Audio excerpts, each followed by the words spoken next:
ሲረዳው ጀዋር ከምንም ነገር ጋር ሳይነካካ እዚህ ጋር ደርሷል። ጀዋርን በጦርነት ታሪክ ውስጥ ተጠያቂ ልታረግበት የምትችለው ዜሮ ታሪክ አለ። ጀዋርን በጅምላ ጭፍጨፋ ምንም አይነት ነገር ውስጥ አስገብተህ ተጠያቂ ልታረጋው አትችልም። ዜሮ ነው። አሁን ኢትዮጵያ ለገባችበት ማጥ የአማራ ምሁራን ቢሆኑ የአማራ ኤሊት ቢሆን የትግራይ ኃይሎች የትግራይ ተወላጆች የትግራይ ምናምን ቢሆኑ የኦሮሞ ተዋጊዎች ቢሆኑ የኦሮሞ ምሁራን ቢሆኑ ባንድም በሌላ ምን ሆነዋል? ተጨመላልቀዋል።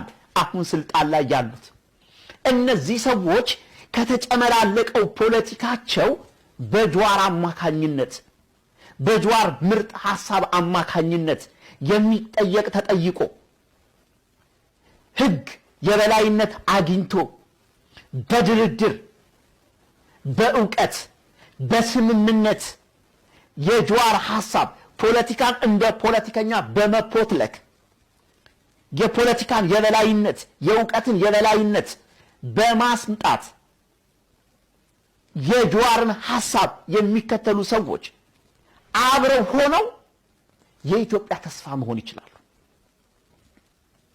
ከንግግሩ ብቻ ሳይሆን ጀዋር ወደ ኢትዮጵያ ፖለቲካ ከገባበት ጊዜ አንስቶ የተለያዩ የፖለቲካ አማራጮችን ሲጠቀም ኖሯል።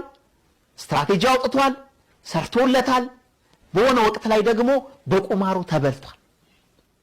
ከበቁማሩ ተበላ እንጂ ሙሉ ለሙሉ ጀዋር አልከሰረም። እንደውም በር ከፈተለት። በኢትዮጵያ ፖለቲከኛው ንጹህ ብትፈልግ የምታገኘው ጀዋር ነው። ጦርነት ያልደገፈ በጦርነት የማያምን ለሰው ልጅ ነፍስ የሚሳሳ ሁሉም ብሔር እንደ ውክልናው መጠን በሀገሩ ላይ እኩል ነው ብሎ የሚያምን የኢትዮጵያ የመጨረሻው ተስፋ የተስፋው አካል ጀዋር መሐመድ ነው። ይሄ አሁን የደረስኩበት የኔ ዕውቀት ነው። ሁሉንም ሰው አመጣሁኝ ወደ ህሊናዬ። በኢትዮጵያ ፖለቲካ ላይ ትልቅ አሻራና ትልቅ ጠባሳና ትልቅ አስተዋጽኦ አደረጉ የምላቸውን ሰዎች ሁሉ አመጣሁኝ። ሁሉም በፖለቲካው ተነካክተው ተጨመላልቀው ተጠያቂዎች ናቸው። ሁሉም አንዳንዶቹ